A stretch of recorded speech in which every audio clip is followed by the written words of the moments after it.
Okay, कौन कौन से सब्जेक्ट्स हैं मॉड्यूल 2 में? आई एम कंसिडरिंग कि आपको मॉड्यूल 2 के बारे में कुछ भी नहीं पता है, तो सबसे पहले तो ये बताइए कौन कौन से सब्जेक्ट्स हैं हमारे मॉड्यूल 2 में?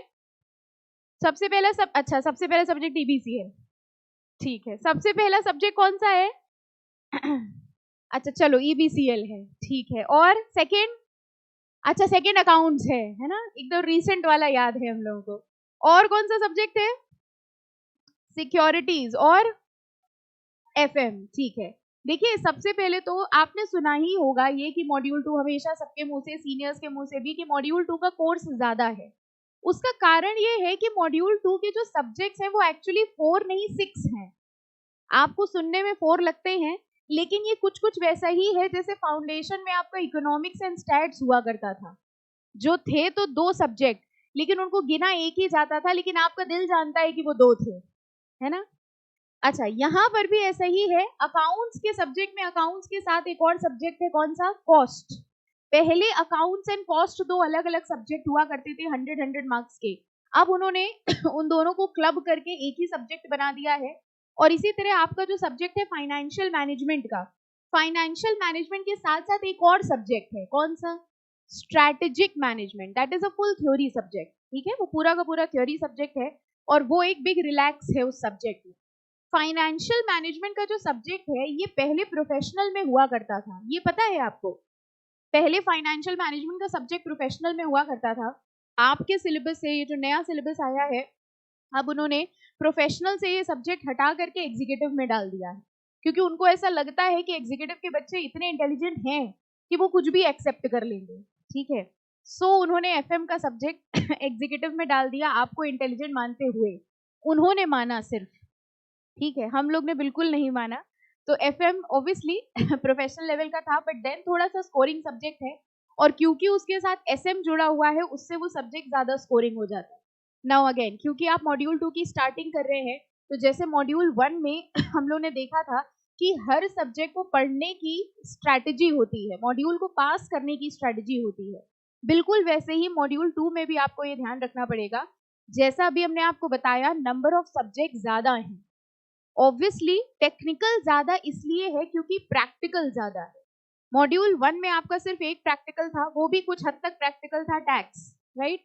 उसके अलावा प्रैक्टिकल नहीं था, लेकिन उसमें भी थ्योरी का मिक्सचर था, और कहीं ना कहीं जीएसटी के भरोसे आपने पेपर दे दिया, ठीक है। अब क्या है, अब पूरा का पूरा प्रैक्टिकल है, अकाउंट्स भी, कॉस्ट भी, एफएम भी, ये सब प्रैक्टिकल है, जिसकी वजह से मॉड्यूल 2 ज्यादा बल्कि हो जाता है। बट जो एक अच्छी बात है वो ये कि अगेन प्रैक्टिकल ज्यादा है, लेकिन प्रैक्टिकल एमसीक्यूज हैं, ये एक रिलैक्स है। क्योंकि यहाँ पर मॉड्यूल 1 में अगर आपने देखा तो 3 पेपर आपके सब्जेक्टिव पेपर थे, यहाँ पर आपके 2 पेपर सब्जेक्टिव हैं, ईबीसीएल और सिक्योरिटीज माँ के। अगर हम लोग बात करते हैं ऐसे पेपर की, अगेन जो स्कोरिंग होता है, यहाँ मॉड्यूल 2 में अगर हम लोग बात करते हैं तो ये ईबीसीएल का सब्जेक्ट है जो आपका स्कोरिंग सब्जेक्ट है।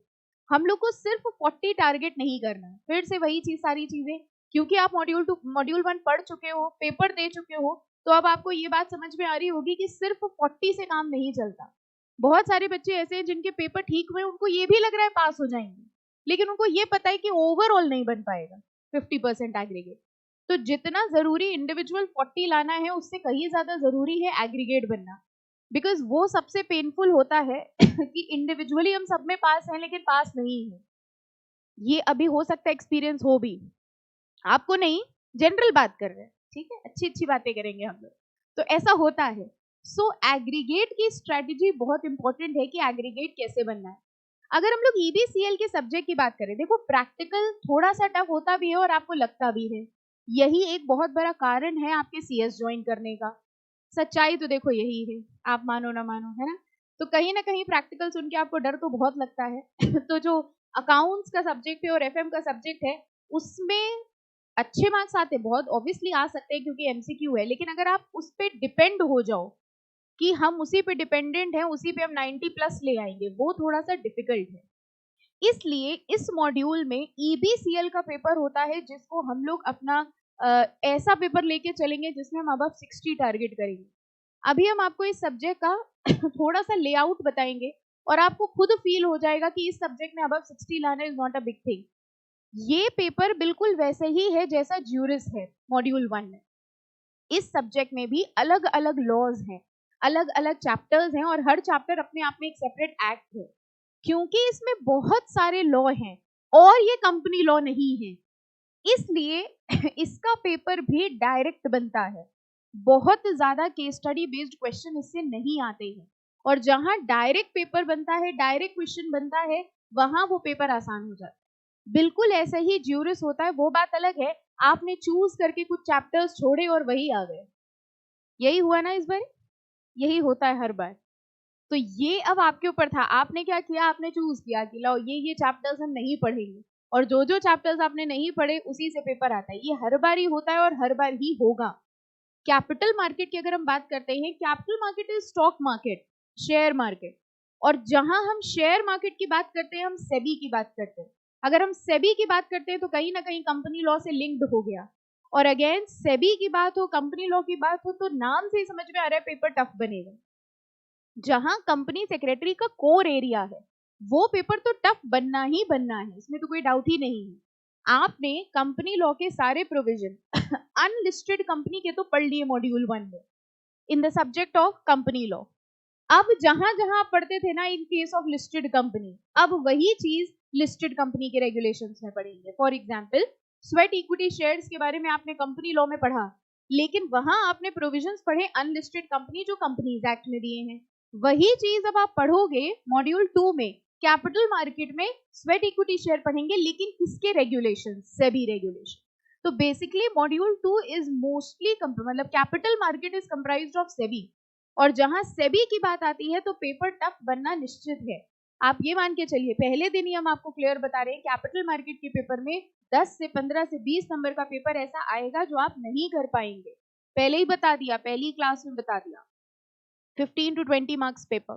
क्योंकि उसमें वो देते हैं प्रैक्टिकल क्वेश्चंस जो कई बार कोर्स के होते हैं, कई बार कोर्स के नहीं होते हैं। बट पॉइंट ये है कि उस 20 नंबर पे फोकस ना करके हमको फोकस करना है 80 मार्क्स पे। अगर हम आपसे ये कह रहे हैं 15 नंबर का पेपर आपको नहीं आता होगा, तो इसका रिवर्स सोच के देखो, 80 मार्क्स का पेपर आपको आता होगा। वहां आपको फोकस करना है। बस दिक्कत क्या होती है, बच्चे फेल क्यों होते हैं, इसलिए फेल होते हैं क्योंकि वो 20 नंबर का जो पेपर है ना, जो आपको नहीं आता है, वो पूरे पेपर का पहला क्वेश्चन होता है। और जब आपने पहला क्वेश्चन देख लिया कि हमें पहला नहीं आता, दूसरा नहीं आता, तीसरा नहीं आता, फिर आप सीधे एग्जामिनेशन सेंटर के बाहर निकल जाते हैं कि अब हम दूसरे अटेम्प्ट में आएंगे। ये एक तरीके का वो है, इंस्टीट्यूट आपके साथ गेम खेलता है। पहला ही क्वेश्चन अगर ऐसा होता है, आपको सोच के देखिए, एक्सपीरियंस है आपको, आप इतना डरे हुए हैं, इतनी हिम्मत जुटा के आप एग्जामिनेशन सेंटर जा रहे हैं और पहला क्वेश्चन आपने देखा जो आपको नहीं आता था, बस वहां से ही आपका मोरल जो है वो डाउन हो जाता है। तो कैपिटल मार्केट में ऐसा होगा। सिर्फ और सिर्फ एक सब्जेक्ट इस पूरे मॉड्यूल में ऐसा है जो बहुत स्कोरिंग है, and that subject is EBCL. EBCL again पूरा बुक से पेपर आना है, डायरेक्ट क्वेश्चन आने हैं, केस स्टडी बेस्ड क्वेश्चन नहीं है, थोड़े बहुत आ सकते हैं एक आध चैप्टर्स में, इसके अलावा पेपर पूरा सिंपल आता है। इसमें अगर आपने 60 प्लस स्कोर कर लिया, ऑब्वियसली एफएम वाले में एसएम जो होती है स्ट्रेटेजिक मैनेजमेंट, वो स्कोरिंग है। एसएम कुछ कुछ वैसी ही है जैसे आपने मैनेजमेंट पढ़ी होगी, पढ़ी है फाउंडेशन में मैनेजमेंट, पढ़ी क्या थी, बर्दाश्त करी थी किसी तरह, है ना, फिर से बर्दाश्त करना पड़ेगा एक बार, ठीक है। तो that is strategic management theory है, अगेन वो एफएम को सपोर्ट कर लेती है। बल्कि इस बार या लास्ट बार ऐसा ही हुआ, बच्चों का प्रैक्टिकल वाले पेपर ज्यादा अच्छे हुए। आप सोच के देखो, अगर प्रैक्टिकल अच्छे हो गए, ईबीसीएल तो वैसे ही स्कोरिंग बनना था, तो ओवरऑल मॉड्यूल 2 बहुत आसानी से क्लियर हो जाता है। सो यहाँ पर ये छोटी छोटी स्ट्रैटेजी हैं जो आपको ध्यान में रखनी पड़ेगी, और ये मान के चलना है, जो भी रिजल्ट आए आपको इससे मतलब नहीं, आपको ये मान के चलना है कि जून में आपको मॉड्यूल 2 देना ही है, इररिस्पेक्टिव मॉड्यूल 1 का रिजल्ट क्या है। ऑलरेडी आपका टाइम बहुत वेस्ट हो चुका है, आपको अब करना ये है कि जून में आपका मॉड्यूल 2 देना है, मॉड्यूल 2 क्लियर होना है, और इसी साल आपको अपनी ट्रेनिंग स्टार्ट करनी है। आई होप आपको पता होगा, अब एग्जीक्यूटिव के बाद आपको ट्रेनिंग करनी होती है, पता है ना सबको। जैसे ही आपका एग्जीक्यूटिव क्लियर होगा, आपको 21 मंथ्स की ट्रेनिंग करनी है, और उसी ट्रेनिंग के साथ साथ आपका प्रोफेशनल स्टार्ट होगा। जितना समय पहले ट्रेनिंग के लिए 1 साल हुआ करता था टाइम, अब 21 मंथ्स हो गया है। जितना ज्यादा समय आप एग्जीक्यूटिव में लगाओगे, उतनी देरी लगेगी आपकी मेंबरशिप मिलने में, और जितना देर लगेगा मेंबरशिप मिलने में, आपको समझ में आ रहा है, अपॉर्चुनिटीज आपके लिए उतनी कम होती जाएगी, उतनी ज्यादा टाइम लगेगा CS बनने में। तो जितनी जल्दी आप ये अपियर कर लेंगे, जितनी जल्दी आप इसको क्लियर कर लेंगे, उतना ही आपके लिए बेटर होगा। तो अपने दिमाग से सबसे पहले तो ये फैक्टर बिल्कुल निकाल दीजिए कि 25 के अभी हम ऐसे ही पढ़ लेते हैं, फिर हम 25 के बाद सोचेंगे कि हमें मॉड्यूल 2 करना है कि 1 करना है। आपको अगर रिजल्ट पॉजिटिव आता है, बहुत अच्छी बात है, रिजल्ट नेगेटिव आता है तो आपको जून में क्या करना है, बोथ देने हैं। You don't have time to waste. Time waste तब किया जाता है जब आपके पास टाइम हो, आपके पास टाइम नहीं है ऑलरेडी। तो जैसे ही जो भी रिजल्ट आपके सामने आता है, आपको ये टारगेट करके चलना है कि ये तो हम पढ़ ही रहे हैं और मॉड्यूल 1 आपका पढ़ा हुआ है। तो अगर मॉड्यूल 1 आपका पढ़ा हुआ है, जिसकी प्रिपरेशन ऑलरेडी डन है, उसको आपको सिर्फ रिवाइज करना है। और ये नया है जो आप पढ़ने जा रहे हो, इसको फ्रेश माइंड से पढ़ना है। बहुत इजीली जून में आप बोथ ग्रुप टारगेट कर सकते हैं। समझ आ गया सबको? तो ऐसे तो नहीं पढ़ेंगे कि बस अभी पढ़ते हैं फिर देखा जाएगा, देखा जाएगा वाला सीन तो नहीं है किसी का। पक्का जून में आपको बोथ ग्रुप देने हैं, सिंगल ग्रुप देना है? अब अभी कैसे बताएं ना, depends upon the result. Anyways, तो हम बात कर रहे थे EBCL के सब्जेक्ट की। सबसे पहले इस सब्जेक्ट का लेआउट जरा समझते हैं। EBCL का जो सब्जेक्ट है ये 3 पार्ट्स में डिवाइडेड है। जो सबसे पहला पार्ट है इसका, वो 40 मार्क्स का है। इसकी जरा स्ट्रेटजी आप समझेंगे तो आपको बड़ा मजा आ जाएगा। पार्ट 1 जो है इसका वो 40 मार्क्स का दिख रहा होगा आपको, और वो 40 मार्क्स ज्यादातर कंप्राइज्ड है फेमा पोर्शन से। फेमा सुना है आपने? What is FEMA? Foreign exchange management act, उससे रिलेटेड चैप्टर्स हैं, 10-11 चैप्टर्स होंगे। पार्ट बी सबसे इंटरेस्टिंग पोर्शन है ये। पार्ट बी में चैप्टर कितने हैं जरा देखिए, 1, और मार्क्स कितने हैं, 25 मार्क्स। ये इस सब्जेक्ट का सबसे बेस्ट पार्ट है। कैन यू इमेजिन, एक चैप्टर है 25 नंबर का, जो चैप्टर हम लोग करने वाले हैं, सिर्फ एक चैप्टर कंप्राइजिंग 25 मार्क्स। और आपको अगर हम पास होने के लिए देखें तो कितने मार्क्स चाहिए होते हैं, 40। अब जरा सोच के देखो, इस एक चैप्टर को अगर आपने बहुत अच्छे से पढ़ लिया तो हम ये कह रहे हैं 25 में से आप 20 मान लो, 20 आ जाएंगे अगर आपने बहुत अच्छे से पढ़ा है। इसीलिए ये पहला चैप्टर करा रहे हैं, क्योंकि जनरली पहला चैप्टर आप बहुत मन से पढ़ते हैं, तब नया नया जोश होता है ना कि अभी अभी नया शुरू किया है, इसलिए पहला चैप्टर कंपटीशन एक्ट करा रहे हैं। 25 में से अगर आपके 20 भी स्कोर हो गए तो जरा सोच के देखिए, पूरी EBCL के सारे चैप्टर्स मिला के आपको पास होने के लिए सिर्फ 20 नंबर और लाने हैं। और अगर हम सारे चैप्टर्स मिला के एक चैप्टर में आपने 20 स्कोर कर लिया, आपको लग रहा है कहीं से भी चांसेस है कि ये पेपर रुक जाए? सवाल ही नहीं। आपको लगता है सारे पूरा पार्ट ए मिला लो, पूरा पार्ट सी मिला लो, 20 नंबर नहीं आ पाएंगे? बहुत आसानी से आएंगे। इसीलिए कह रहे हैं इस सब्जेक्ट में आपका स्कोर बहुत अच्छा हो सकता है, अबव 60। और पार्ट सी की सबसे अच्छी बात है, पार्ट सी के जरा चैप्टर्स देखिए, एंड से देखना, आखिरी से देखो चैप्टर्स कौन कौन से हैं। क्या इन चैप्टर्स के बारे में कभी सुना है आपने? कौन कौन से चैप्टर्स हैं ये देखिए, कौन कौन से चैप्टर्स हैं। कहाँ पढ़ा है, कहाँ सुना है इनके बारे में? फाउंडेशन में पढ़ा है। कौन कौन से चैप्टर्स हैं? नेगोशिएबल इंस्ट्रूमेंट एक्ट, और पार्टनरशिप एक्ट, और सेल्स ऑफ गुड्स एक्ट। याद आया कुछ कुछ? यानी फाउंडेशन में आपने जितनी मेहनत करी थी वो सब अब यूज आने वाली है। अब ओवरऑल इस सब्जेक्ट के बारे में सोच के देखिए, एक अकेला चैप्टर जो 25 मार्क्स का है, एक चैप्टर तो बहुत अच्छे से प्रिपेयर कर ही लेंगे ना। और ऐसा नहीं है कि ये बहुत बड़ा चैप्टर है, अनलिमिटेड पेजेस है, ऐसा कुछ नहीं है। बहुत इजी चैप्टर है, बहुत अच्छा चैप्टर है। इनफैक्ट प्रोफेशनल में भी ये चैप्टर है अपने आप में, एक सब्जेक्ट है कॉर्पोरेट रीस्ट्रक्चरिंग में। तो सबसे पहली बात तो 25 नंबर का ये अकेला चैप्टर। उसके बाद अगर आप पार्ट सी की तरफ देखें तो नए चैप्टर नहीं है, आपने इन सबके बारे में सुना हुआ है। रिवाइज करना है वो अलग बात है, हम लोग दोबारा करेंगे वो भी अलग बात है, लेकिन ऐसा नहीं है कि आप इंडियन कॉन्ट्रैक्ट एक्ट के बारे में पहली बार सुन रहे हैं। ठीक है, अब आप सोच के देखो, 25 नंबर आपके यहाँ कवर हो गए। और एक और बेस्ट पार्ट है पार्ट ए। पार्ट ए में आई थिंक 10 या 11 चैप्टर्स हैं, 11-12 कुछ चैप्टर्स होंगे। कितने हैं? 11। और मार्क्स देखो कितने हैं, 40 marks. 11 chapters only comprising of 40 marks. अगर आप ऐसे सोच के देखो, अगर आपने पार्ट बी अच्छे से कर लिया और पार्ट ए अच्छे से कर लिया, कुल मिला के आपने कितने चैप्टर अच्छे से कर लिए? 12, क्योंकि 11 उसमें है और एक ये।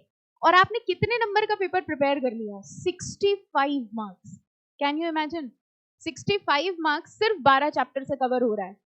ये एक बहुत अच्छा पॉइंट है इस पेपर को कवर करने का। बच्चों के साथ प्रॉब्लम क्या होती है पता है, वो इस चीज पे ध्यान ही नहीं देते, वो चैप्टर 1 से शुरू कर देते हैं लाइन से। बल्कि और सबसे बड़ी गलती बच्चे पता है क्या करते हैं, इस सब्जेक्ट में कॉन्ट्रैक्ट एक्ट सुना हुआ है, नेगोशिएबल सुना हुआ है, चलो वही पढ़ ले। कॉन्ट्रैक्ट एक्ट, पार्टनरशिप, नेगोशिएबल, ये सब आपको पता है कितने बड़े बड़े चैप्टर्स हैं। उसके साथ भी बहुत सारा है पार्ट सी में। पार्ट सी में सिर्फ यही नहीं है, आप देखिए कितने चैप्टर हैं, कंज्यूमर प्रोटेक्शन है, एसेंशियल कमोडिटी है, लीगल मेट्रोलॉजी है, रेरा है, रियल एस्टेट रेगुलेशन अथॉरिटी, दिखा, मनी लॉन्ड्रिंग है, और ये सब कुछ कितने मार्क्स का है सर, 35। यानी कंटेंट ज्यादा है, मार्क्स कम है। तो अगर आप स्ट्रैटेजिकली प्रिपेयर करेंगे, सबसे पहले पार्ट बी, उसके बाद पार्ट ए, तो 65 मार्क्स का पेपर तो ऐसे ही कवर हो गया है आपका। और उसके over and above part C में आप जो भी कर लोगे वो आपका बोनस होगा। अब इस हिसाब से सोच के बताइए, क्या इस पेपर में 60 अबव बहुत डिफिकल्ट लग रहा है? 20 नंबर तो आपके सिर्फ इस चैप्टर से ही आ रहे हैं, 60 अबव बहुत डिफिकल्ट लग रहा है, इम्पॉसिबल है। और अगर इस सब्जेक्ट में आपके 60 अबव आ जाते हैं तो आपका बाकी पेपर्स में वो एग्रीगेट का जो प्रेशर है वो खत्म हो जाएगा। This is how you plan the paper. यही स्ट्रैटेजी है जो बहुत जरूरी है। बिना स्ट्रैटेजी के अगर आप पेपर देते हैं तो आप पेपर तो दे देते हैं, नंबर भी आ जाते हैं, बस वही होता है 40, 41, 42, यहाँ पे कहीं पे लैंड करता है। किसी एक सब्जेक्ट को आपको अपना स्ट्रॉन्ग पेपर लेके चलना ही पड़ेगा। और यहाँ मॉड्यूल 2 में अगर हम बात करें, EBCL वो पेपर है, पूरा मॉड्यूल, ठीक है, मॉड्यूल से पेपर आना है, डायरेक्ट क्वेश्चन आने हैं। आप कंपटीशन एक्ट अभी हम लोग पढ़ लेंगे, उसके बाद आप एग्जाम का पेपर लेके बैठिएगा, आपको साफ साफ दिख जाएगा कि ये क्वेश्चन है। और ये आपने एक्सपीरियंस भी किया होगा अभी मॉड्यूल 1 का पेपर देने के बाद। अगर आप अपना क्वेश्चन पेपर लेके बैठो और मॉड्यूल लेके बैठो, आप मार्क कर सकते हो कि हाँ ये चीज यहाँ से आई है, ये चीज यहाँ से आई है। आपने पढ़ी नहीं वो बात अलग है, लेकिन है वो बुक की ही। ये एक्सपीरियंस हुआ था आपको? कई बार आपको ऐसा भी लगा होगा, अरे ये वहां दिया हुआ था, वही छोड़ा था, बल्कि उसी में लिख दिया था, यही बाद में करेंगे। ठीक है, तो दिस इज रियलिटी। इंस्टीट्यूट को पता है कि आपने क्या लीव किया है, वहीं से ही पेपर आएगा। तो ये मत सोचिए कि इंपॉर्टेंट नाम की कोई चीज है, ये मत सोचिए पास्ट ईयर नाम की कोई चीज है। जो कुछ भी मॉड्यूल में दिया है वो सब करना और वो सब इंपॉर्टेंट है। समझ में आ गया सबको? ठीक है, तो हम लोग स्टार्ट करेंगे EBCL के कंपटीशन एक्ट से। और कंपटीशन एक्ट के बारे में थोड़ा सा डिस्कस कर लेते हैं पहले। क्या क्या समझ में आता है इस एक्ट के बारे में? किस बारे में होगा कंपटीशन एक्ट, जरा सोचो। हमारे लिए, कंज्यूमर्स के लिए कंपटीशन अच्छा है कि बुरा है, ये बताइए। अच्छा है कि बुरा है? अच्छा है। जितना ज्यादा कंपटीशन होगा उतना ही ज्यादा प्राइसेस कम होंगे। आप देखिए एक टाइम पे ये टेलीफोन कॉल्स जो होते थे इनके बहुत ज्यादा चार्जेस होते थे, इनफैक्ट इनकमिंग के भी चार्ज लगते थे, आपको पता है? शायद आपको ना याद हो, आप अपने घर पे पूछिएगा कि पहले इनकमिंग के भी चार्जेस होते थे। अगर किसी का फोन आता था तो हमारा बैलेंस कटता था, इनकमिंग के चार्ज होते थे। फिर धीरे धीरे कंपटीशन हुआ, कंपटीशन बढ़ता गया और चार्जेस सस्ते हो गए। एक टाइम आया था जब आपको याद होगा 2 रुपीज पर कॉल होता था, 2 रुपए एक कॉल के चार्ज लगते थे। फिर 1 रुपी पर कॉल हुआ, फिर पैसे में काउंट होने लगा, 50 पैसा पर कॉल, इतने पैसा फिर पर कॉल। और फिर ऐसे पैक्स भी आने लग गए जो कंप्लीटली फ्री थे। सुना है कभी आपने? जब पुराना वाला रिलायंस था, जियो की बात नहीं कर रहे, तब लैला मजनू पैक बनते थे। सुना है कभी? हाँ, लैला मजनू पैक क्या थे? हाँ हाँ, उसका नाम था लैला मजनू पैक। ये थे जिसमें रिम टू रिम फ्री था। सुना है ऐसा आपने? आप पूछिएगा आज अपने घर वालों से, ये ना पूछना लैला मजनू पैक, ये पूछना रिलायंस टू रिलायंस फ्री के वो आता था कि Reliance to Reliance unlimited free होता था। फिर उसके बाद अल्टीमेटली अब देखिए सिचुएशन, जियो ने पूरा 1 साल के लिए फ्री कर दिया, कितने टाइम के लिए इनफैक्ट फ्री किया। ये आप समझिए कंपटीशन इतना बढ़ता जा रहा है, कोई बड़ी बात नहीं है, आने वाले समय में ऐसा सिस्टम आएगा कि आप कॉल करिए आपके में बैलेंस आ जाएगा। हाँ, जिस हिसाब से कंपटीशन बढ़ रहा है यही होने वाला है कि हम कॉल कर रहे हैं, बैलेंस आता जा रहा है, तब आप कॉल पे ही लगे रहेंगे, पैसा कमा रहे हैं, है ना? So basically this is what is competition. Competition जितना ज्यादा होगा कंज्यूमर्स के लिए उतना अच्छा होगा। पहले के टाइम पे क्या था, एक एक्ट हुआ करता था, MRTP act, monopolies restrictive trade practice act, शायद नाम सुना हो आपने MRTP। ये जो एक्ट था MRTP एक्ट, इसका मेन ऑब्जेक्टिव ये था कि मोनोपोलीज को रोका जाए। मोनोपोली का मतलब क्या हुआ? मोनोपोली सुना होगा आपने, सिंगल सेलर। जब एक ही अथॉरिटी होती है तो वो अपने हिसाब से प्राइसेस चार्ज करती है। जरा इमेजिन करके देखिए, अगर इस टाइम हम ये बात करें वैसे भी जियो ने बाकी सारी टेलीकॉम कंपनीज को बहुत ज्यादा नुकसान पहुंचाया। बहुत सारी टेलीकॉम कंपनीज जो पहले आपस में राइवल्स हुआ करते थे वो मर्ज करने में मजबूर हो गए। किसकी बात कर रहे हैं हम लोग? वोडाफोन आइडिया, ठीक है। तो बेसिकली क्या हुआ, जिस हिसाब से ये सिचुएशन चल रही है धीरे धीरे ये मार्केट से आउट हो जाएंगे। और सोच के देखिए, अगर बाकी सारी टेलीकॉम कंपनीज मार्केट से आउट हो गए तो Jio will be the only player in the market. उस टाइम अगर जियो ये कहेगा कि हम पर कॉल पर मिनट 20 रुपीज लेंगे, आपको पता है कंज्यूमर के पास कोई ऑप्शन नहीं होगा। This is how monopoly operates. ये एक सिस्टम होता है जिसमें पहले हम प्राइसिंग अपनी बिल्कुल कम कर देते हैं, इतनी कम प्राइसिंग करके हम कॉम्पिटिटर्स को मार्केट से आउट कर देते हैं, और जब कॉम्पिटिटर मार्केट से आउट हो जाता है तो हम अपने प्राइसेस को इंक्रीज कर लेते हैं, ठीक है। ऐसी चीजों को रोकने के लिए एक एक्ट बनाया गया था, MRTP act, monopolies restrictive trade practice act. फिर धीरे धीरे सोचा गया कि जो MRTP एक्ट है ये तो सिर्फ एक काम कर रहा है, ये मोनोपोली को रोक रहा है, लेकिन हमको ऐसा एक्ट चाहिए जो कंपटीशन को भी बढ़ावा दे। तो उन्होंने MRTP एक्ट को बंद कर दिया, खत्म कर दिया, और उसकी जगह कौन सा एक्ट आ गया? Competition act. यानी आज अगर हम बात करते हैं तो MRTP एक्ट एग्जिस्ट नहीं करता। आज कौन सा एक्ट एग्जिस्ट करता है? Competition act. कंपटीशन एक्ट के दो ऑब्जेक्टिव हैं कि हम मोनोपोली बनने नहीं देंगे और हम कंपटीशन को बढ़ावा देंगे। इन दो ऑब्जेक्टिव्स के साथ कौन सा एक्ट बनाया गया? Competition act. तो आज जितने भी आप कंपनीज देखिए, बड़ी बड़ी कंपनीज का मर्जर होता है, सब कुछ होता है, लेकिन कहीं पर भी किसी भी फील्ड में आप ये नहीं देखते कि मोनोपोली रह गया, मोनोपोली बन गया। वो मोनोपोली बन ही नहीं सकता, क्योंकि उसके ऊपर कौन रिस्ट्रिक्शन लगाता है? Competition act. कंपटीशन एक्ट ये कहता है, अभी पढ़ेंगे इसके अंदर हम लोग सब कुछ डिटेल में। कंपटीशन एक्ट ये कहता है कि अगर दो एंटिटीज मर्ज हो जाए, मर्जर अमेलगमेशन समझते हैं ना, अगर दो एंटिटीज मर्ज हो जाए और मर्ज होने के बाद वो किसी इकोनॉमी या कहीं का डोमिनेंट पोजीशन होल्ड कर ले, डोमिनेंट पोजीशन मतलब वो डोमिनेंट मार्केट शेयर अगर एक्वायर कर ले, तो उनको मर्ज करने की परमिशन नहीं मिलती है। मतलब मर्ज करने का मतलब ये नहीं है कि हमें जिस कंपनी के साथ मन हुआ हमने मर्ज कर लिया। मर्जर के लिए हमें परमिशन लेनी पड़ती है CCI से। CCI is competition commission of India, सुना है CCI? वो इस एक्ट की रेगुलेटरी अथॉरिटी। यानी जब दो एंटिटीज कंबाइन होती हैं और कंबाइन होने के बाद अगर वो कुछ लिमिट्स को क्रॉस करती हैं, डोमिनेंट प्लेयर बन रही हैं, तो CCI उनको मर्ज होने की परमिशन नहीं देता, क्योंकि ये माना जाता है कि अगर वो मर्ज हो गए तो वो क्या बना लेंगे? मोनोपोली। इस तरह से हम मोनोपोलीज को रोकते हैं और कंपटीशन को इनहैंस करते हैं, ठीक है। तो चलिए हम लोग ये चैप्टर स्टार्ट करेंगे। इस चैप्टर में सबसे पहले उन्होंने बहुत सारा इंट्रोडक्शन दिया है बहुत सारी चीजें, क्योंकि 25 मार्क्स का है इसलिए हम लोग कुछ कुछ चीजें इंट्रोडक्शन में भी पढ़ लेंगे। देखिए सबसे पहले तो हम लोग इसका इंट्रोडक्शन देखेंगे, लेकिन इंट्रोडक्शन में आप देखिएगा इन्होंने पूरा जनरल सी बातें करी है। There is a growing recognition that a flexible, dynamic and competitive private sector is essential to fostering sustained economic development, promoting effective competition, spurs firm to focus on efficiency and improve consumer welfare। अब इन्होंने सारी देखिए introductory बात करी है, जितना जितना इस पोर्शन में आपको बताया जाएगा उतना मार्क करिएगा। सबसे पहले आइए देखिए डेफिनेशन ऑफ कंपटीशन मिलेगा आपको नेक्स्ट पेज पर मिला।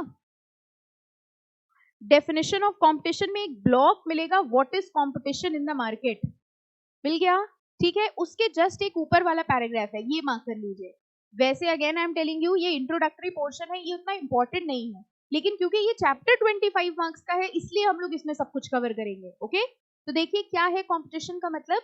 Competition can also be defined as a process of economic rivalry between market players to attract customers. These market players can be multinational or domestic companies, wholesaler, retailer, or even the neighborhood shopkeeper. In their pursuit to outdo rival enterprises, market players either adopt fair means or unfair means. Obviously, competition करने के लिए या तो fair means use किया जाता है या तो unfair means. अब fair means क्या है? देखो, producing quality goods. हमने अपने goods की quality अच्छी कर ली, हम इससे competition कर सकते हैं। हम कॉस्ट एफिशिएंट हो सकते हैं, हम अच्छी टेक्नोलॉजीज यूज कर सकते हैं। और अगर हम अनफेयर मेजर्स देखें तो ये अनफेयर मेजर्स सारे हम लोग अभी इस चैप्टर में पढ़ेंगे। Restrictive business practice, predatory pricing, exclusive dealing, collusion, cartelisation, ये जितने शब्द हैं ये वेरी इंपॉर्टेंट हैं, लेकिन इनका डिस्क्रिप्शन जो है वो इस चैप्टर के अंदर दिया हुआ है। जब हम लोग ये सारे वर्ड्स पढ़ लेंगे तो ये सारे वर्ड्स, ये सारे लाइन जो है ये आपको अपने आप समझ में आ जाएगी, ठीक है। अब ब्लॉक में देखो, in common parlance competition in the market means seller striving independently for buyers patronage to maximize profit। जरा ये लाइन देखिएगा, a buyer prefers to buy a product at a price that maximizes his benefit whereas the seller prefers to sell the product at a price that maximizes his profit। buyer जो होता है वो कम से कम price पे खरीदने की कोशिश करता है और सेलर ज्यादा से ज्यादा, और जिस पॉइंट पे वो मीट करते हैं, फॉर एग्जाम्पल सेलर कोई गुड 20 रुपए पे बेच रहा है, हम वो प्रोडक्ट 20 रुपए पे खरीद रहे हैं, हम जब वो 20 रुपए पे खरीद रहे हैं तो हमारे माइंड में ये है कि हम सबसे सस्ता खरीद रहे हैं।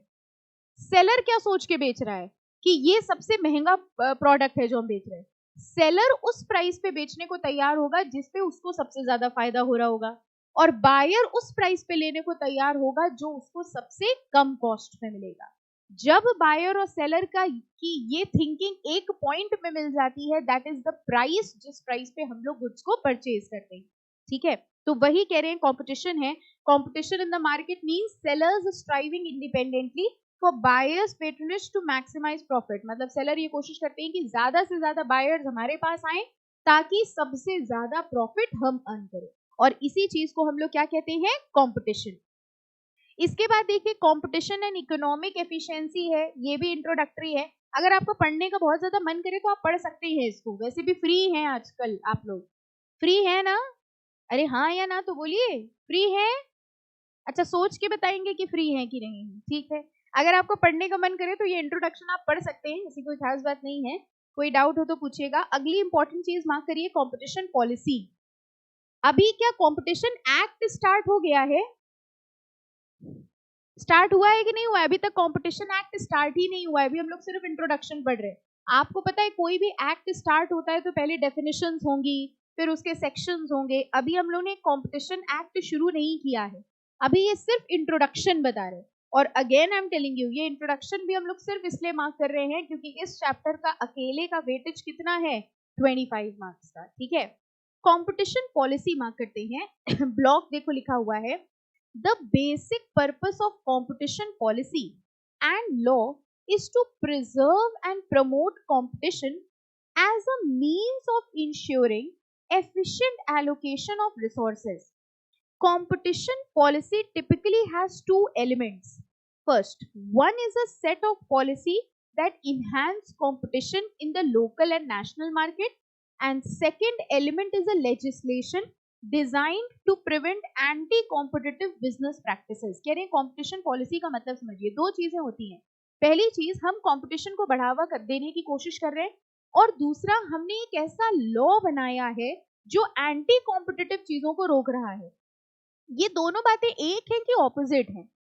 सोच के देखिएगा, हमने ऐसे प्रोसीजर्स, ऐसे रूल्स एंड रेगुलेशंस बनाए जो कंपटीशन को एनहांस कर रहे हैं, और हमने एक ऐसा लॉ बनाया है जो एंटी कॉम्पिटिटिव चीजों को रोक रहा है।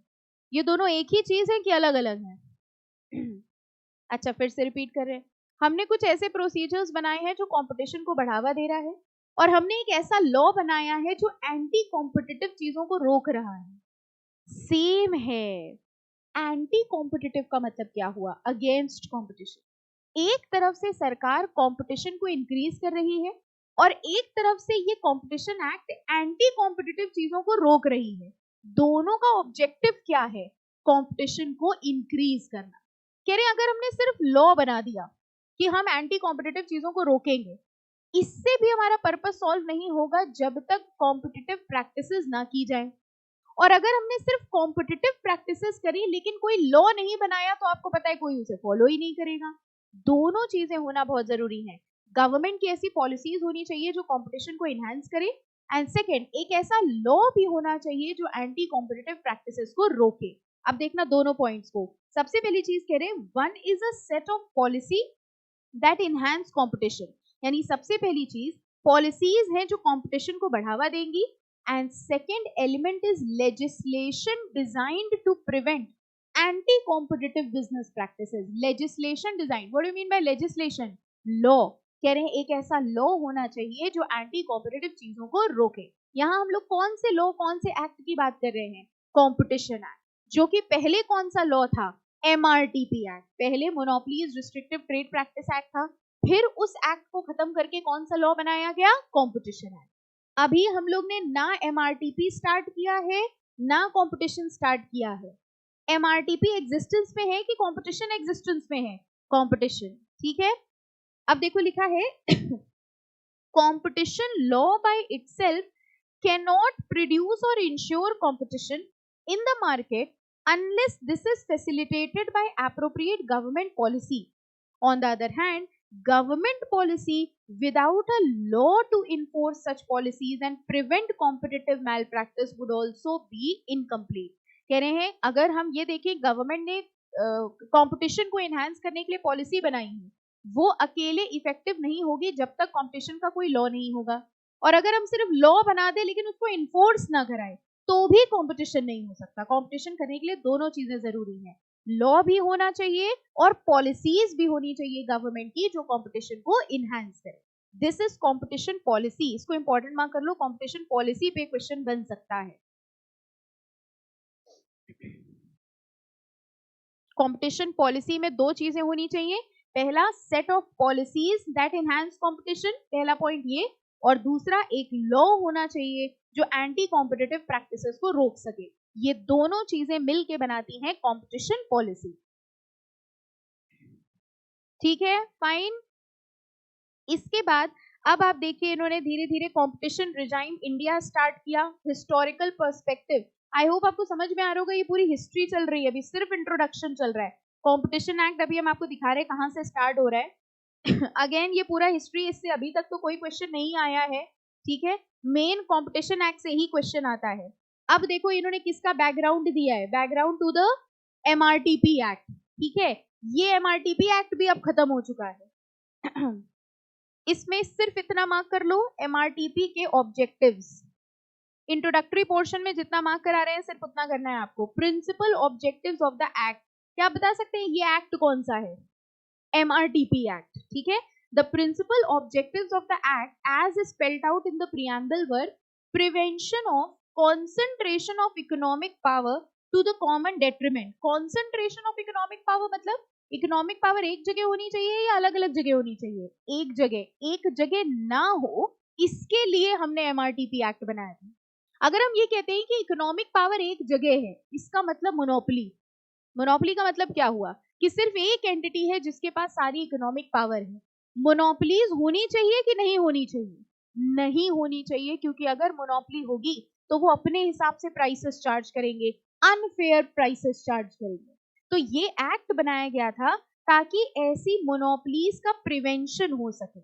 सेकंड भी देखो वही है, control of monopoly, prohibition of monopolistic practices and prohibition of restrictive trade practices. Okay, monopolistic practices रोकी जाए, रिस्ट्रिक्टिव प्रैक्टिसेस रोकी जाए, इस पर्पस के लिए MRTP एक्ट बनाया गया था। ये पॉइंट्स हमने इसलिए मार्क कराए क्योंकि हो सकता है इस पे question principal objectives of MRTP act आ जाए। देखिए अगेन ये सब क्वेश्चन आज तक नहीं पूछे गए हैं, इस हिस्ट्री वाले पोर्शन से कभी कोई क्वेश्चन नहीं पूछा गया, लेकिन क्योंकि ये अकेला चैप्टर 25 मार्क्स का है, ठीक है, इसलिए सिर्फ जितना इंपॉर्टेंट पोर्शन है उतना करना है। देखा जाए तो चैप्टर अभी भी शुरू नहीं हुआ है, अभी हम लोग सिर्फ इंट्रोडक्शन कर रहे हैं। अब हम लोग देखते हैं चैप्टर शुरू कहां से हो रहा है। आप देखो पूरा MRTP एक्ट दिया हुआ है, जबकि आप खुद सोचो जब MRTP एक्ट खत्म हो चुका है तो what was the use of giving this MRTP act. मतलब ये कह रहे हैं पहले आप पूरा MRTP एक्ट पढ़ो जो कि खत्म हो चुका है, फिर आप कंपटीशन एक्ट पढ़ो, लेकिन ऐसा नहीं करना है। हम लोग सीधे कौन सा एक्ट पढ़ने वाले हैं? Competition act. अब फटाफट से देखिए कहां से स्टार्ट हो रहा है कंपटीशन एक्ट। मिला? हाँ, यहां से यहां से आपका ये चैप्टर शुरू है बेसिकली। इसके पहले का पोर्शन सिर्फ इंट्रोडक्टरी है, हमने उसमें आपको 3-4 चीजें मार्क कराई हैं, वो ही कर लीजिएगा। वो भी एडिशनल है, उससे क्वेश्चन नहीं पुटअप हुआ है। अब यहां से हर एक लाइन पे क्वेश्चन पुटअप हो चुका है, ठीक है, फाइन। तो हम लोग कौन सा एक्ट पढ़ने वाले हैं? Competition act. चलिए Section 1 of the Act provides that it shall come into force on such date as central government may notify in the official gazette. However, an enabling provision empowering the government to appoint different dates for different provisions of the Act have been incorporated. हम लोग को पता है किसी भी act का पहला section किस चीज का होता है? शॉर्ट टाइटल एंड कॉमेंसमेंट, मतलब कि ये एक्ट कब स्टार्ट हुआ, ये एक्ट कहाँ एप्लीकेबल है. और सेक्शन 2 किस चीज का होता है? डेफिनेशन. किसी भी एक्ट का सेक्शन 2 होता है डेफिनेशन. देखिए सेक्शन 2 कहां से स्टार्ट हो रहा है? हाँ, यहां से, जिसमें देखिए सबसे पहली डेफिनेशन है एक्विजिशन. वेरी इंपॉर्टेंट, यहां से मार्क कर लीजिएगा चैप्टर. ओके, एक्विजिशन का मतलब बताइए क्या हुआ? अगर हम ये कहते हैं किसी एक कंपनी ने किसी दूसरी कंपनी को एक्वायर कर लिया, तो what do we mean by acquisition? अगर एक कंपनी किसी दूसरी कंपनी की मेजॉरिटी शेयर्स ले ले तो हम उसको क्या मानते हैं? एक्विजिशन. तो देखिए इनके हिसाब से एक्विजिशन की डेफिनेशन क्या है? This term has been specifically defined. It means directly और इनडायरेक्टली acquiring और agreeing to acquire. acquire किया या acquire करने के लिए agree किया. क्या acquire कर रहे हैं? shares, voting rights और assets of any enterprise. important mark कर लीजिए. हमने सिर्फ shares नहीं लिए, क्या क्या ले सकते हैं हम? shares, voting rights और assets.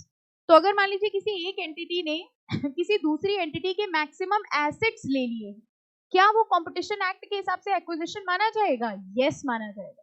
एक एंटिटी ने किसी दूसरी एंटिटी के मैक्सिमम वोटिंग राइट्स ले लिए हैं, वोटिंग राइट्स लिए हैं, तो भी वो एक्विजिशन मान लिया जाएगा. तो 3 चीजें हैं एक्विजिशन में.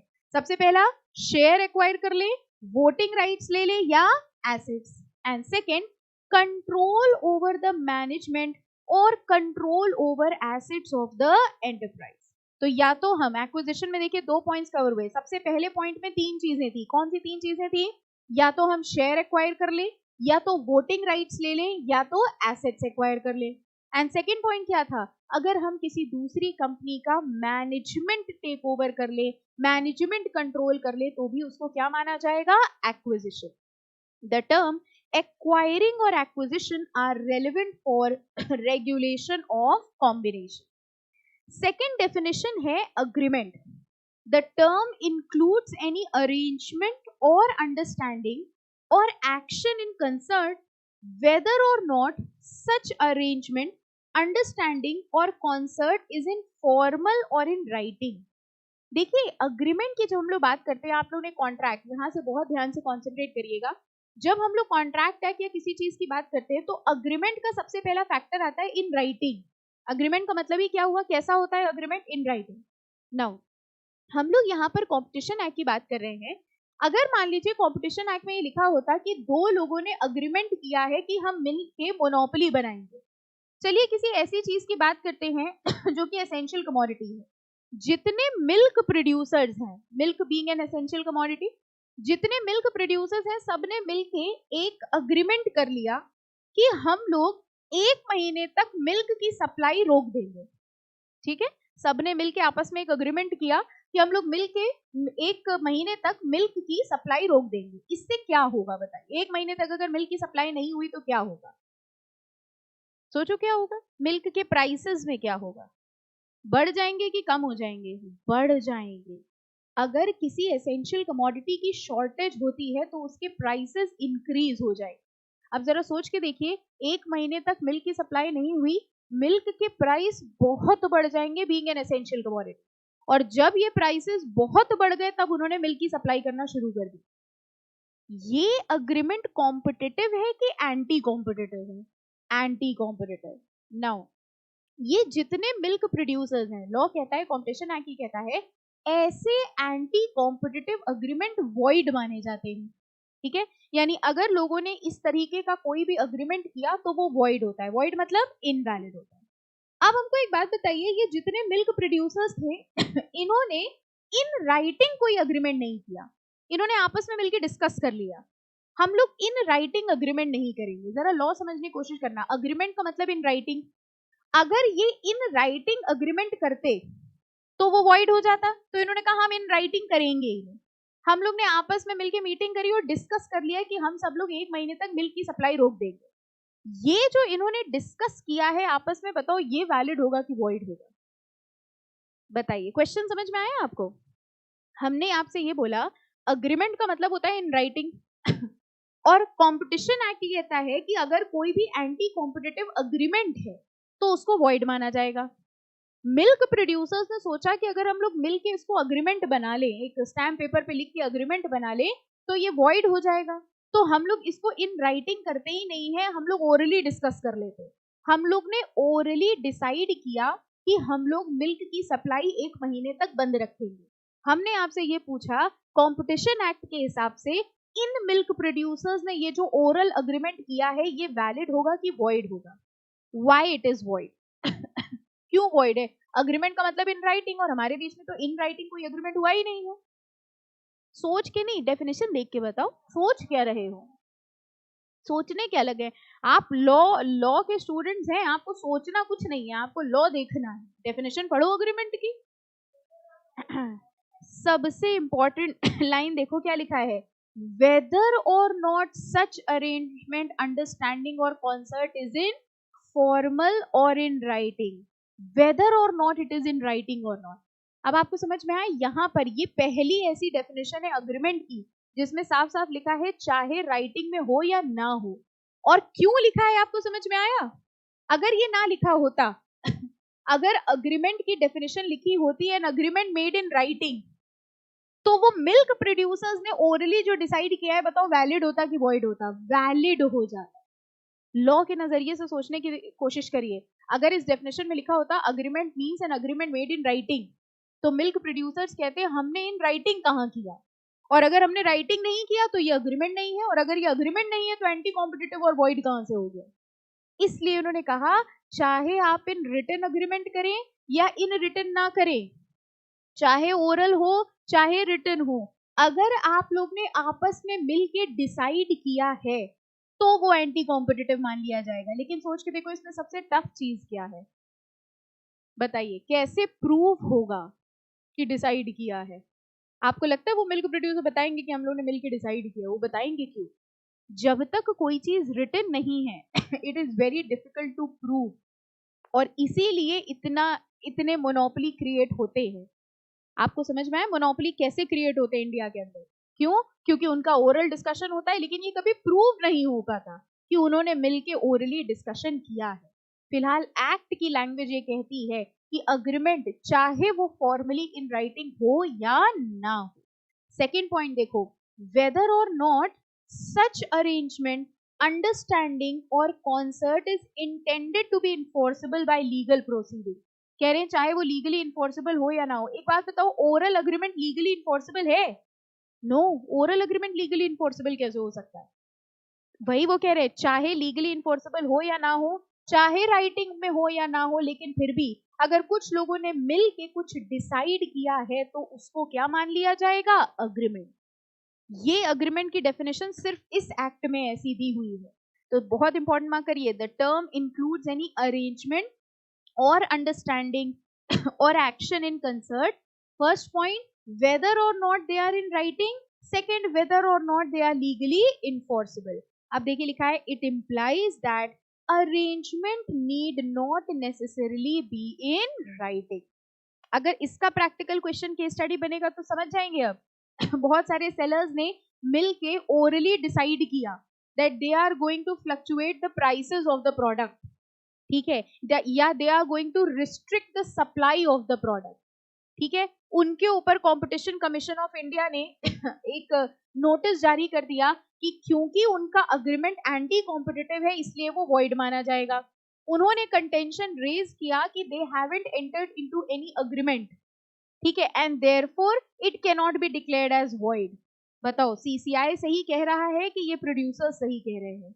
सीसीआई सही कह रहा है। क्यों? इसमें प्रोविजन क्या लगेगा? अग्रीमेंट की डेफिनेशन, कि कंपटीशन एक्ट के हिसाब से अग्रीमेंट की डेफिनेशन ये कहती है that agreement is a concerted approval among the producers whether it is in writing और not, whether it is legally enforceable और नॉट। इस हिसाब से अगर उन प्रोड्यूसर्स ने मिल के डिसाइड किया है तो वो अग्रीमेंट मान लिया जाएगा। और अगर वो अग्रीमेंट है और अगर वो कंपटीशन के अगेंस्ट है then it will be considered as anti competitive. ठीक है, समझ आ गया?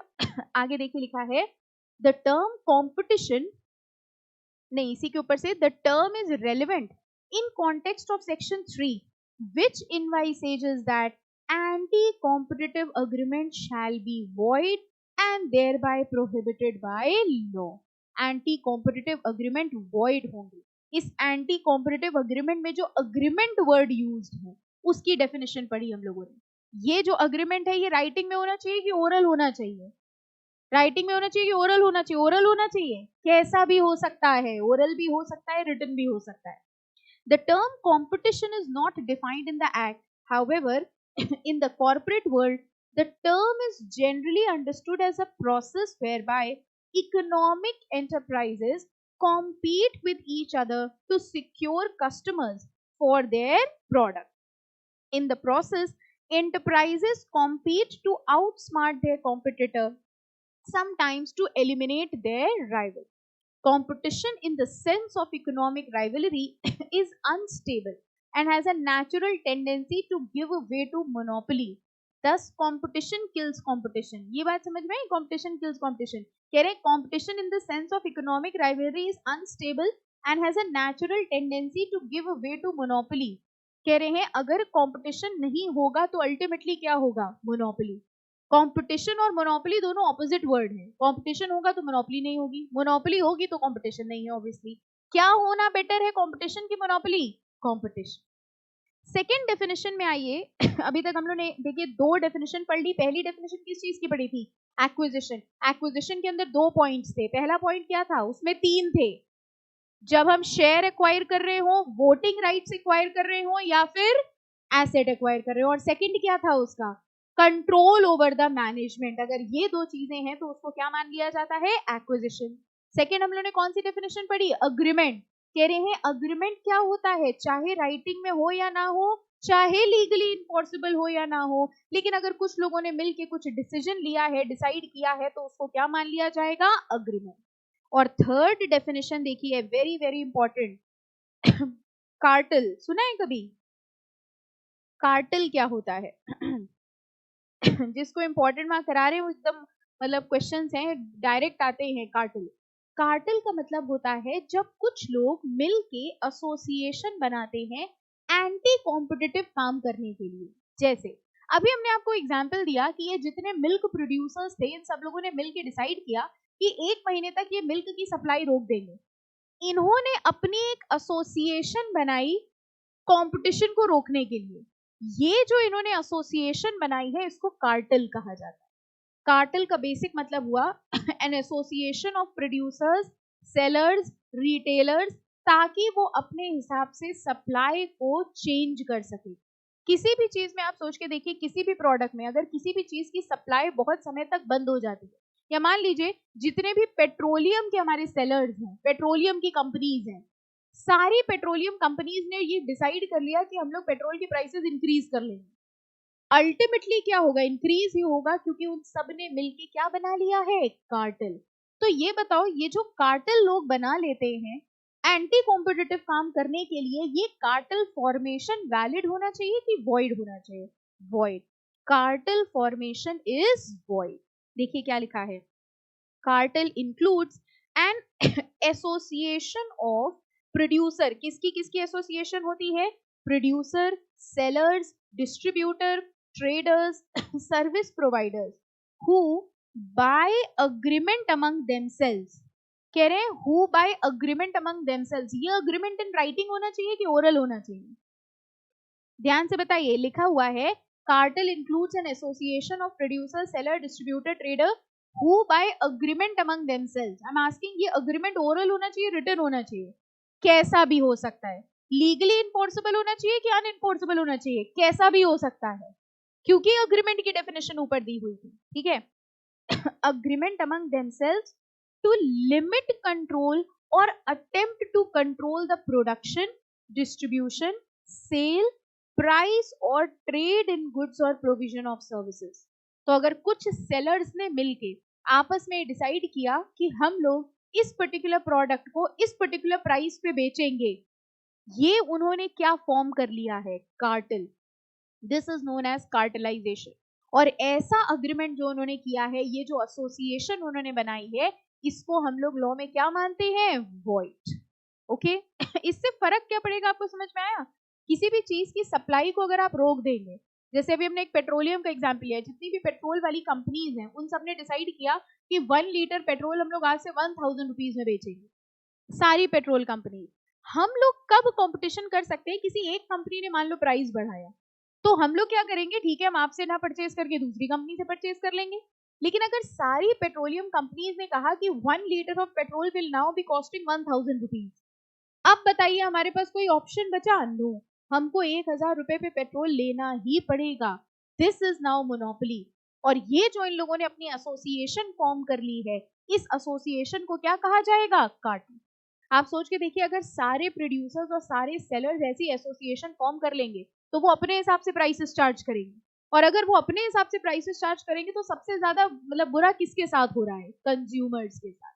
इसी कार्टेलाइजेशन को रोकने के लिए ये कंपटीशन एक्ट बनाया गया है। Okay, now the nature of cartel is to raise price above competitive levels, resulting in injury to consumer and to the economy. For the consumer, cartelization result in higher prices. Cartelization से बताइए price higher कैसे हो गया? Cartel बनने से prices बढ़ेंगे कि कम हो जाएंगे? बढ़ेंगे। कार्टेल बनाने से या तो वो डिसाइड करेंगे कि हम महंगा बेचेंगे, या तो वो ये डिसाइड करेंगे हम बेचेंगे ही नहीं। आप सोच के देखिए, मान लीजिए एक एसेंशियल कमोडिटी की बात करते हैं, सॉल्ट। बीच में कई बार ऐसी न्यूज़ेस भी आती हैं, मान लीजिए ऐसी न्यूज आ गई कि अब 1 महीने तक सॉल्ट का प्रोडक्शन होगा ही नहीं, सॉल्ट खत्म मार्केट से। सोच के देखिए अगर ऐसा हो गया तो प्राइसेस कहाँ पहुंच जाएंगे सॉल्ट। किसी एक चीज की अगर र्यूमर भी फैल जाती है ना, अगर अभी एक र्यूमर आ जाए कि भाई 1 महीने तक, अगले 2 महीने तक सॉल्ट नहीं मिलेगा, सबसे पहले क्या होगा पता है? जितने एग्जिस्टिंग शॉप में जितने भी सॉल्ट है वो सब उठा लेंगे लोग, और शॉपकीपर्स क्या करेंगे पता है? उसको डबल ट्रिपल प्राइसेस पे बेचेंगे। अल्टीमेटली सॉल्ट की सप्लाई है, लेकिन वो उसको रोक के रखे हैं। फिर क्या करेंगे? वो 20 रुपए वाला जो सॉल्ट है वो उसको 100 रुपए पे बेचेंगे। ये वो क्या कर रहे हैं? Cartel formation. ऐसा होना चाहिए कि नहीं होना चाहिए? और ऐसा ना हो, इसको देखने के लिए कौन सा एक्ट बनाया गया है? Competition act. नेक्स्ट कह रहे हैं इंटरनेशनल कार्टेल। नेशनल कार्टेल और इंटरनेशनल कार्टेल क्या हुआ? अच्छा ये बताओ, कार्टेल के सारे मेंबर्स, सारे सेलर्स, सारे प्रोड्यूसर्स अगर इंडिया के हैं तो वो कैसी कार्टेल हुई? नेशनल। अब आप सोच के देखिए, हमने अभी आपको एग्जांपल दिया, जितनी भी सॉल्ट बनाने वाली कंपनी है उन सब ने मिलकर कार्टेल बना लिया, और उन्होंने कहा कि हम 1 महीने तक सॉल्ट की सप्लाई नहीं करेंगे। हमारी कंट्री में क्योंकि ग्लोबलाइजेशन है, हमारे यहाँ के लोग पता है क्या करने लगेंगे? इंपोर्ट कर लेंगे सॉल्ट। ठीक है, आप नहीं देना चाह रहे हो ना दो, हम सॉल्ट इंपोर्ट कर ले रहे बाहर की कंट्री से। यानी एक तरह से देखा जाए, डोमेस्टिक कार्टेल जो उन्होंने बनाया वो फेल हो गया। इंटरनेशनल कार्टेल सोचो क्या होगा? हमने बाहर वाली सॉल्ट की कंपनीज को भी मिला लिया, यानी हमने पूरे वर्ल्ड की जितनी सॉल्ट बनाने वाली कंपनीज हैं उन सबके साथ कार्टेल बना लिया। आपको क्या लगता है ज्यादा खतरनाक कौन सा है? इंटरनेशनल। क्योंकि अगर इंटरनेशनल कार्टेलाइजेशन हो गया, इसका मतलब कहीं से भी प्रोडक्ट सिक्योर नहीं किया जा सकता। तो अगर हमारे कार्टेल के अंदर कुछ सेलर्स बाहर के हैं, कुछ सेलर्स यहाँ के हैं, ऐसे कार्टेल को कौन सा कार्टेल कहा जाता है? International cartel. अच्छा, एक कार्टेल होता है एक्सपोर्ट कार्टेल और एक होता है इंपोर्ट कार्टेल। मान लीजिए, ध्यान से सुनिएगा, क्वेश्चन है लास्ट में। मान लीजिए यहाँ के बहुत सारे सेलर्स ने मिलके डिसाइड किया कि हम लोग मिल के बाहर एक्सपोर्ट करेंगे। सेलर्स ने अपनी कार्टेल बनाई और कार्टेल बना के डिसाइड किया कि हम लोग बाहर सेल करेंगे। ये कौन सी कार्टेल हुई पहले तो? एक्सपोर्ट कार्टेल की import cartel? Export cartel. Okay. बाहर के बहुत सारे सेलर्स ने मिलके डिसाइड किया कि वो यहाँ माल बेचेंगे। बताओ ये कौन सी कार्टेल हुई? Import cartel. हमारी कंट्री के लिए खतरनाक इंपोर्ट कार्टेल है कि export? Consumer sorry competition act के हिसाब से कौन सी कार्टेल वॉइड होगी, इंपोर्ट की एक्सपोर्ट? सोचिए, एक्सपोर्ट का मतलब यहाँ के सेलर्स ने मिलके डिसाइड किया है कि हम लोग मिल के माल बाहर बेचेंगे महंगे दामों में, ठीक। और इंपोर्ट कार्टेल मतलब बाहर के लोगों ने डिसाइड किया है कि वो मिल के माल महंगा बेचेंगे यहाँ की मार्केट में। कौन सा वाला अलाउड होगा, कौन सा नॉट अलाउड होगा? पहले बताओ नॉट अलाउड कौन सा होगा, इंपोर्ट के export? Import cartel is not allowed. Export cartel से हमारी कंट्री को कोई दिक्कत नहीं है। क्यों? हमारे यहाँ के लोग इफेक्ट ही नहीं हो रहे, बल्कि वो तो कह रहे अच्छी बात है, करो, महंगे में बिक रहा है, ज्यादा फॉरेन करेंसी आएगी इंडिया में। कंपटीशन एक्ट ने एक्सपोर्ट कार्टेल को कवर किया ही नहीं है। यानी अगर यहाँ के लोग मिल के बाहर महंगे दामों में बेच रहे हैं, उनकी सरकार रिस्ट्रिक्शन लगानी चाहे वो अलग बात है। हमारे यहाँ के कंपटीशन एक्ट में एक्सपोर्ट कार्टेल कवर नहीं होगा, लिखा हुआ है नीचे, परेशान ना होइए। देखिए, an international cartel is set to exist when पहले इंटरनेशनल कार्टेल देख रहे हैं, when not all of the enterprises in a cartel are based in the same country or when the cartel affects market of more than one country। तो अगर seller एक से ज्यादा country के हैं तो ये कार्टेल कैसा हुआ? International cartel. अब देखो इंपोर्ट कार्टेल क्या हुआ। And import cartel comprises enterprises including an association of enterprise that get together for the purpose of imports into the country। बाहर के सेलर्स ने एसोसिएशन बनाई और एसोसिएशन बना के इंडिया में माल बेच रहे हैं, ये कौन सी कार्टेल हुई? Import cartel. और अगर यहाँ के सेलर्स ने एसोसिएशन बना के बाहर माल बेचने की कोशिश करी तो वो कौन सी कार्टेल हुई? Export cartel. हमारे लिए कौन सी खतरनाक है? Import cartel. And export cartel is made up of enterprises based in one country with an agreement to cartelize market in other country। In Competition Act, mark कर लो, cartel meant exclusively for export have been excluded from the provisions relating to anti-competitive agreement। मतलब हमारी सरकार ये कहती है कि अगर cartel बना के इंडिया में बेच रहे हो तो वो एंटी कॉम्पिटिटिव है, लेकिन अगर कार्टेल बना के इंडिया के बाहर बेच रहे हो तो वो अलाउड है। क्यों? क्योंकि अगर हम कार्टेल बना के बाहर बेच रहे हैं तो उससे इंडिया की मार्केट इफेक्ट नहीं होगी। कार्टेल का मतलब समझ में आया? कार्टेल का मतलब क्या हुआ? एसोसिएशन। किसकी एसोसिएशन? सेलर की, प्रोड्यूसर की, डिस्ट्रीब्यूटर की, जो लोग मिल के एंटी कॉम्पिटिटिव काम कर रहे हैं, या तो वो प्राइसेस इंक्रीज कर रहे हैं या तो वो सप्लाई लिमिट कर रहे हैं। अगर वो कोई भी एंटी कॉम्पिटिटिव अग्रीमेंट कर रहे हैं तो उनकी एसोसिएशन को क्या कहा जाएगा? कार्टेल। ठीक है। इंटरनेशनल कार्टेल का मतलब क्या हुआ? ऐसी कार्टेल में कुछ सेलर्स यहाँ के होते हैं और कुछ सेलर्स बाहर के होते हैं।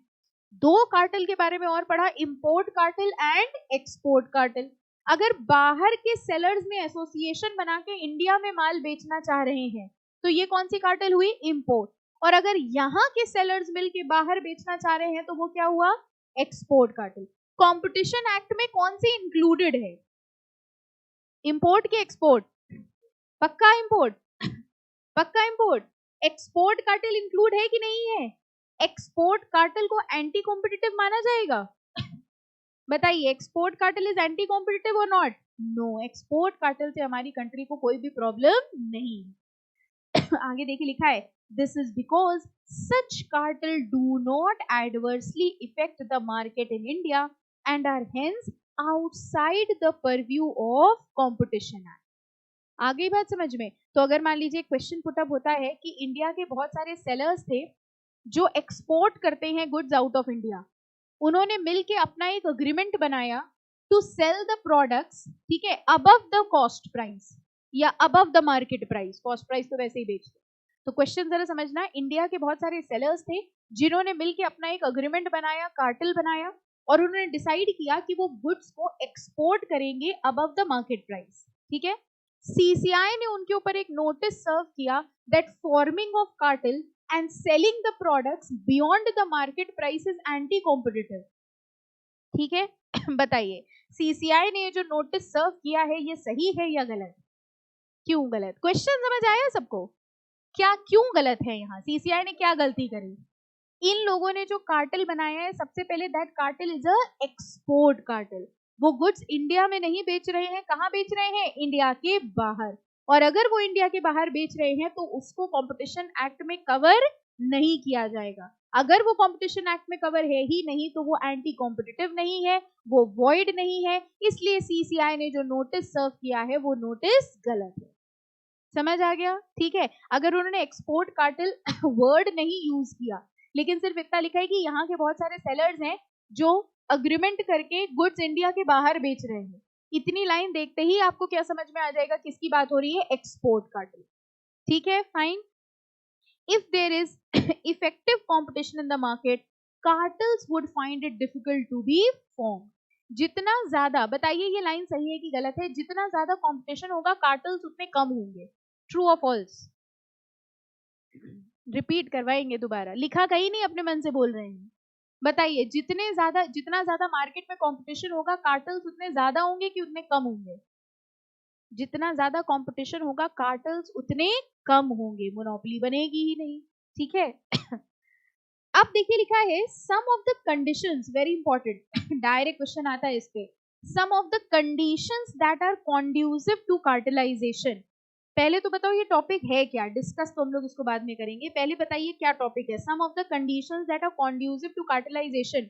इन फैक्टर्स से कार्टेलाइजेशन होता है कि नहीं होता है?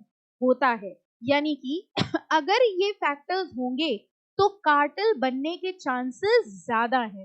फॉर एग्जाम्पल, सिर्फ पहला पढ़ लीजिए, हाई कॉन्सेंट्रेशन फ्यू कॉम्पिटिटर्स। सोच के देखिए क्या सिचुएशन है।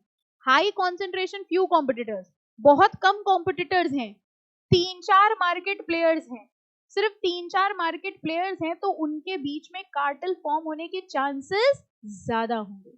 किसी चीज के बहुत सारे कॉम्पिटिटर्स हैं, 100-200 सेलर्स हैं, आप सोच के देखिए जिस चीज का नंबर ज्यादा है, 100-200 सेलर्स हैं, उनके बीच में मोनोपोली बनना डिफिकल्ट है, लेकिन सिर्फ 2 सेलर है मार्केट में, उन दोनों के बीच में कार्टेल बनना आसान है। तो ये किस चीज के पॉइंट्स हैं? ये पॉइंट्स हैं जिनकी वजह से कार्टेल होता है, कार्टेल बनता है। इसका क्वेश्चन ऐसे ही आता है, what are the various conditions that are conducive to cartelisation, जिसमें आपको ये सारे पॉइंट्स लिखने होते हैं। ठीक है, फिलहाल आज हम लोग ने अभी इसका एक ही पॉइंट पढ़ा है, बाकी पॉइंट्स हम लोग नेक्स्ट लेक्चर में कवर करेंगे। उसके पहले एक बार रिवाइज कर लेते हैं, हम लोग ने कौन सा एक्ट स्टार्ट किया है। सबसे पहले हम लोग ने ईबीसीएल में कौन सा पार्ट स्टार्ट किया है? Part B. ये कंपटीशन एक्ट है जो अकेले कितने मार्क्स का कवरेज लिए है? 25 मार्क्स का। हम लोग ने ये देखा कि जो कंपटीशन एक्ट है इसके पहले कौन सा एक्ट था? MRTP act. लेकिन एमआरटीपी एक्ट सिर्फ और सिर्फ मोनोपोलीज को रोकता था, जबकि कंपटीशन एक्ट क्या करता है? कंपटीशन को भी इनहैंस करता है। इस एक्ट में डेफिनेशन स्टार्ट करें, सबसे पहली डेफिनेशन किसकी पढ़ी हम लोगों ने? एक्विजिशन। एक्विजिशन में कितने पॉइंट्स थे? 2। पहले पॉइंट में हम क्या क्या कवर कर रहे थे? Shares, voting powers, assets. Second, अगर हमने दूसरी एंटिटी का कंट्रोल ले लिया, मैनेजमेंट का कंट्रोल ले लिया, तो मान लिया जाएगा कि दोनों कंपनीज में एक्विजिशन हुआ है। सेकंड डेफिनेशन किसकी पढ़ी? अग्रीमेंट। सबसे इंपॉर्टेंट फैक्टर क्या था अग्रीमेंट में? Whether it is in writing और not, whether it is legally enforceable और नॉट, उसको अग्रीमेंट मान लिया जाएगा। एंड थर्ड डेफिनेशन कौन सी पढ़ी हम लोगों ने? कार्टेल। कार्टेल क्या होती है? एक एसोसिएशन होती है सेलर्स की, प्रोड्यूसर्स की, ताकि वो एंटी कॉम्पिटिटिव काम कर सके। जितने भी एंटी कॉम्पिटिटिव अग्रीमेंट होते हैं इन सबको क्या माना जाता है? वॉइड। ठीक है। Import cartel and export cartel, बाहर के सेलर्स ने एसोसिएशन बना के इंडिया में माल बेचा, इंपोर्ट कार्टेल। यहाँ के सेलर्स ने एसोसिएशन बना के बाहर माल बेचा, एक्सपोर्ट कार्टेल। कंपटीशन एक्ट में कौन सा कार्टेल कवर्ड है? Import cartel. इंपोर्ट कार्टेल का इफेक्ट हमारी मार्केट में होता है, एक्सपोर्ट कार्टेल का इफेक्ट क्योंकि इंडिया में नहीं हो रहा है तो उसको कंपटीशन एक्ट से बाहर कर दिया गया। Any doubt, any confusion? चलिए हम लोग यहाँ पे लेक्चर को स्टॉप करेंगे और इसके आगे हम लोग नेक्स्ट लेक्चर पे कंटिन्यू करेंगे। ओके, चलिए, थैंक यू।